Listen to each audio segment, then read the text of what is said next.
Job 31 1 മുതൽ 40 വരെയുള്ള വാക്യങ്ങൾ. ഞാൻ എൻ്റെ കണ്ണുകളുമായി ഒരു ഉടമ്പടി ചെയ്തിട്ടുണ്ട്. അപ്പോൾ ഞാൻ എങ്ങനെ ഒരു കന്യകയെ നോക്കും?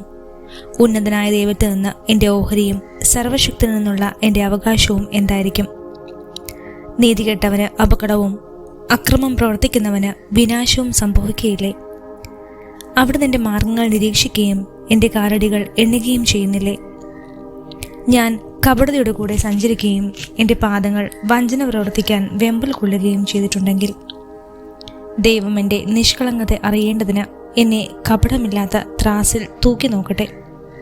ഞാൻ വഴിതെറ്റിപ്പോയിട്ടുണ്ടെങ്കിൽ, കാണുന്നില്ലെന്നെല്ലാം ഞാൻ അഭിലാഷം പൂണ്ടിട്ടുണ്ടെങ്കിൽ, എൻ്റെ കരങ്ങൾ കളങ്കിതമാണെങ്കിൽ, ഞാൻ വിതച്ചത് അന്യർ അനുഭവിക്കട്ടെ, എൻ്റെ വിളവരുടെ നശിക്കട്ടെ.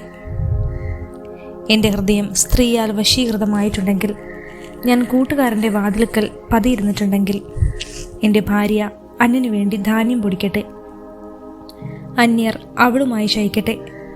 എന്തെന്നാൽ അത് ഹീനമായ കുറ്റമായിരിക്കും. ന്യായാധിപന്മാർ ശിക്ഷ വിധിക്കേണ്ട അകൃത്യം നരകത്തിലേതുപോലെ ദഹിപ്പിക്കുന്ന അഗ്നിയായിരിക്കും അത്. എൻ്റെ സമ്പത്ത് അത് നിർമൂലമാകും. പരാതിയുമായി എന്നെ സമീപിച്ച ദാസന്റെയോ ദാസിയുടെയോ അഭ്യർത്ഥന ഞാൻ നിരാകരിച്ചിട്ടുണ്ടെങ്കിൽ, ദൈവം എഴുന്നേൽക്കുമ്പോൾ ഞാൻ എന്തു ചെയ്യും?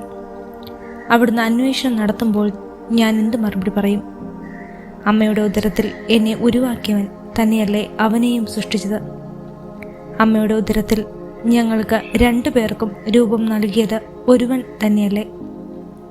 പാവങ്ങൾ ആഗ്രഹിച്ചതെന്തെങ്കിലും ഞാൻ മുടക്കിയിട്ടുണ്ടെങ്കിൽ, വിധവയുടെ കണ്ണുകൾ അന്ധമാക്കിയിട്ടുണ്ടെങ്കിൽ, എൻ്റെ ആഹാരം ഞാൻ തനിയെ ഭക്ഷിക്കുകയും അനാഥർക്ക് അതിൻ്റെ ഓഹരി ലഭിക്കാതിരിക്കുകയും ചെയ്തിട്ടുണ്ടെങ്കിൽ, യൗവനം മുതൽ അവനെ ഞാൻ പിതാവിനെ പോലെ പോറ്റുകയും ജനിച്ചപ്പോൾ മുതൽ നയിക്കുകയും ചെയ്തു.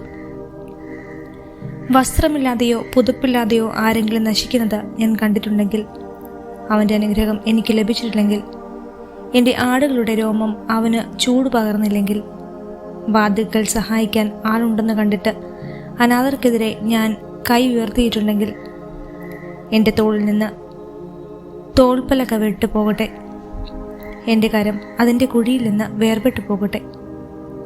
ദൈവത്തിൽ നിന്നുള്ള വിനാശത്തെക്കുറിച്ച് ഞാൻ ഭീതിയിൽ മുഴുകിയിരിക്കുന്നു. അവിടുത്തെ പ്രഭാവത്തിന് അഭിമുഖീകരിക്കാൻ എനിക്ക് കഴിഞ്ഞില്ല. സ്വർണമായിരുന്നു എൻ്റെ ആശ്രയമെങ്കിൽ, തങ്കത്തിൽ എൻ്റെ പ്രത്യാശ അർപ്പിച്ചിരുന്നെങ്കിൽ, എൻ്റെ സമ്പത്ത് വലുതായിരുന്നതുകൊണ്ടോ എൻ്റെ കൈകളിൽ ഏറെ ധനം വന്നു ചേർന്നതുകൊണ്ടോ ഞാൻ ആനന്ദിച്ചിരുന്നെങ്കിൽ, സൂര്യൻ പ്രകാശിക്കുന്നതോ ചന്ദ്രൻ ശോഭിക്കുന്നതോ നോക്കിയിട്ട് എൻ്റെ ഹൃദയം ഗൂഢമായി വശീകരിക്കപ്പെടുകയും ഞാൻ എൻ്റെ കരം ചുംബിക്കുകയും ചെയ്തിരുന്നെങ്കിൽ, അതും ന്യായാധിപന്മാർ ശിക്ഷ വിധിക്കേണ്ട ഒരു കുറ്റമാകുമായിരുന്നു. എന്തെന്നാൽ അത് ഉന്നതനായ ദൈവത്തെ തിരസ്കരിക്കലാകുമായിരുന്നു. എന്നെ വെറുക്കുന്നവൻ്റെ നാശത്തിൽ ഞാൻ സന്തോഷിച്ചെങ്കിൽ, അവൻ്റെ അനർത്ഥത്തിൽ ഞാൻ ആഹ്ലാദിച്ചെങ്കിൽ, അവന് പ്രാണഹാനി വരാൻ വേണ്ടി അവനെ ശപിച്ച് പാപം ചെയ്യാൻ ഞാൻ എൻ്റെ നാവിനെ ഒരിക്കലും അനുവദിച്ചിട്ടില്ല. ഞാൻ നൽകിയ മാംസം മതിയാവോളം കഴിയാത്ത ആരുണ്ട് എന്നെൻ്റെ കൂടാരത്തിലെ ആളുകൾ ചോദിച്ചെങ്കിൽ, പരദേശ തെരുവിൽ പാർക്കേണ്ടി വന്നിട്ടില്ല. വഴിപോക്കന് ഞാൻ എൻ്റെ വാതിൽ തുറന്നു കൊടുത്തിട്ടുണ്ട്.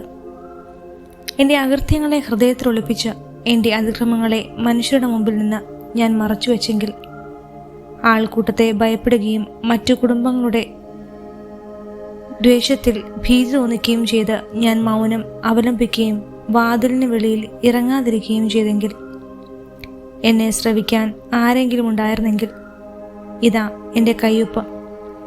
സർവശക്തൻ എനിക്ക് ഉത്തരം നൽകട്ടെ. എൻ്റെ ശത്രു എനിക്കെതിരെ എഴുതി കുറ്റാരോപണം കിട്ടിയിരുന്നെങ്കിൽ, ഞാനതെൻ്റെ തോളിൽ വഹിക്കുമായിരുന്നു. കിരീടം പോലെ ഞാൻ അതിനെ എന്നോട് ചേർക്കുമായിരുന്നു. എൻ്റെ പ്രവൃത്തികളുടെ കണക്ക് ഞാൻ അവിടുത്തെ ബോധിപ്പിക്കുമായിരുന്നു. രാജകുമാരനെ പോലെ ഞാൻ അവിടുത്തെ സമീപിക്കുമായിരുന്നു. എൻ്റെ വയലുകൾ എനിക്കെതിരെ നിലവിളിച്ചിട്ടുണ്ടെങ്കിൽ, അതിലെ ഉഴവുചാലുകൾ ഒന്നായി കരഞ്ഞിട്ടുണ്ടെങ്കിൽ, അതിലെ ഉൽപ്പന്നങ്ങൾ വില കൊടുക്കാതെ ഞാൻ വാങ്ങി ഭക്ഷിച്ചിട്ടുണ്ടെങ്കിൽ, അതിൻ്റെ ഉടമസ്ഥന്മാരുടെ മരണത്തിന് ഞാൻ കാരണമായിട്ടുണ്ടെങ്കിൽ, ഗോതമ്പിന് പകരം മുള്ളുകളും ബാർലിക്ക് പകരം കളകളും വളരട്ടെ. ജോബിൻ്റെ വാക്കുകളുടെ സമാപ്തി. ജോബ് 32-ാം അധ്യായം 1 മുതൽ 22 വരെയുള്ള വാക്യങ്ങൾ. ജോബിന് താൻ നീതിമാനാണെന്ന് തോന്നിയത് കൊണ്ട് ഈ 3 പേരും തങ്ങളുടെ വാദം മതിയാക്കി. റാം കുടുംബത്തിൽപ്പെട്ട ഭൂസ്യനായ ബറാഖേലിൻ്റെ പുത്രൻ എലീഹു കോപിഷ്ഠനായി. ദൈവത്തേക്കാൾ തന്നെ നീതീകരിച്ചതുകൊണ്ട് ജോബിൻ്റെ നേരെ അവൻ്റെ കോപം വർദ്ധിച്ചു. ജോബ് തെറ്റ് ചെയ്തെന്ന് അവൻ്റെ 3 സ്നേഹിതന്മാരും പ്രഖ്യാപിച്ചെങ്കിലും തക്ക മറുപടി നൽകാൻ അവർക്ക് കഴിയാഞ്ഞതുകൊണ്ട് അവരോടും അവൻ കോപിച്ചു. അവർ തന്നേക്കാൾ പ്രായമുള്ളവരായതുകൊണ്ട് എലീഹു മറുപടി പറയാതെ കാത്തിരുന്നു. എന്നാൽ അവർ 3 പേരും മറുപടി പറയുന്നില്ലെന്ന് കണ്ടപ്പോൾ അവൻ കുപിതനായി. ഭൂസ്യനായ ബറാഖേലിൻ്റെ പുത്രൻ എലീഹു മറുപടി പറഞ്ഞു, ഞാൻ പ്രായത്തിൽ ചെറുപ്പമാണ്, നിങ്ങൾ പ്രായം കൂടിയവരും. അതിലെൻ്റെ അഭിപ്രായം പ്രകടിപ്പിക്കാൻ എനിക്ക് ഭയമായിരുന്നു. ഞാൻ ചിന്തിച്ചു, പ്രായം സംസാരിക്കുകയും പ്രായാധിക്യം ജ്ഞാനം പകരുകയും ചെയ്യട്ടെ. എന്നാൽ മനുഷ്യനിലെ ചൈതന്യം, സർവശക്തൻ്റെ ശ്വാസം ആണ് അവന് ജ്ഞാനം നൽകുന്നത്. പ്രായാധിക്യം ജ്ഞാനം പ്രദാനം ചെയ്യുന്നില്ല, ദീർഘായുസ്സ് വിവേകവും. അതിനാൽ ഞാൻ പറയുന്നു, എൻ്റെ വാക്ക് കേൾക്കുക, ഞാനും എൻ്റെ അഭിപ്രായം പ്രകടിപ്പിക്കട്ടെ. എന്തു പറയണമെന്ന് നിങ്ങൾ ആലോചിച്ചുകൊണ്ടിരുന്നപ്പോൾ നിങ്ങളുടെ വാക്ക് കേൾക്കാൻ ഞാൻ കാത്തിരുന്നു. നിങ്ങളുടെ ജ്ഞാനവചസ്സുകൾക്ക് വേണ്ടി ശ്രദ്ധിച്ചിരുന്നു. ഞാൻ നിങ്ങളെ ശ്രദ്ധിച്ചു.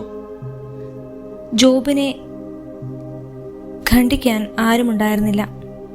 നിങ്ങളാരും അവൻ്റെ വാക്കുകൾക്ക് മറുപടി കൊടുത്തുമില്ല. ഞങ്ങൾക്ക് ജ്ഞാനം ലഭിച്ചിരിക്കുന്നു, ദൈവമാണ്, മനുഷ്യനല്ല അവനെ ഖണ്ഡിക്കുക എന്ന് പറയാതിരിക്കാൻ സൂക്ഷിച്ചുകൊള്ളുവിൻ. അവൻ തൻ്റെ വാക്കുകൾ എനിക്കെതിരെ പ്രയോഗിച്ചില്ല. നിങ്ങളുടെ വചനങ്ങൾ കൊണ്ട് ഞാൻ അവന് മറുപടി കൊടുത്തില്ല. അവർ പതറിപ്പോയി. അവർ ഇനി ഉത്തരം നൽകുകയില്ല. അവർക്കൊരു വാക്കുപോലും സംസാരിക്കാനില്ല. അവർ അവിടെ വെറുതെ നിൽക്കുകയും മറുപടി പറയാതിരിക്കുകയും ചെയ്യുന്നു. അവർ സംസാരിക്കാത്തതിനാൽ ഞാൻ കാത്തിരിക്കണമോ? ഞാനും എനിക്ക് നൽകാനുള്ള മറുപടി പറയും. ഞാനും എൻ്റെ അഭിപ്രായം തുറന്നു പറയും. എന്തെന്നാൽ ഞാൻ വാക്കുകൾ കൊണ്ട് നിറഞ്ഞിരിക്കുന്നു. എന്നിൽ ചൈതന്യം എന്നെ നിർബന്ധിക്കുന്നു. എൻ്റെ ഹൃദയം ബഹിർഗമന മാർഗം ഇല്ലാതെ വീഞ്ഞു പോലെയാണ്. പൊട്ടാറായിരിക്കുന്ന പുതിയ തോൽക്കുടം പോലെയാണ്. എനിക്ക് സംസാരിക്കണം, എന്നാലേ എനിക്ക് ആശ്വാസം ലഭിക്കൂ. അതരം തുറന്ന് എനിക്ക് മറുപടി പറയണം. ഞാൻ ആരോടും പക്ഷപാതം കാണിക്കുകയില്ല, ഒരു മനുഷ്യനോടും മുഖസ്തുതി പറയുകയുമില്ല.